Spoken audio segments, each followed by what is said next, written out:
आज मला बाहेर जायचं म्हणून सकाळी लवकर उठून ह्यांचा टिफिन बनवला.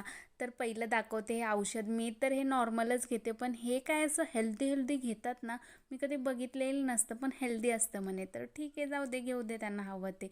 त्यानंतर ह्यांचा पटकन टिफिन भरला. मी पण रेडी झाले कारण ट्युशन होता. पण शेवटी यांनी ठरवलं की आज हे सुट्टी घेणार आहे आणि मला डॉक्टरकडे घेऊन जाणार, कारण इतका रस्ता खराब आहे आणि पावसामुळे तर इतकं खराब झालं होतं. इतकं आज पाऊस होता, ट्रॅफिक होतं, त्यामुळे ते म्हटले की आज मीच घेऊन जातो.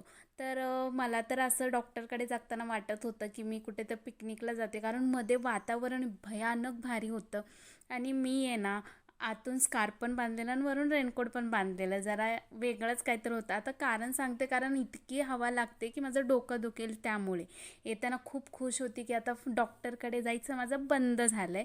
आता हे मी येताना थोडंसं बटर आणि ह्यांचा हेल्दी खजूर घेऊन आली होती.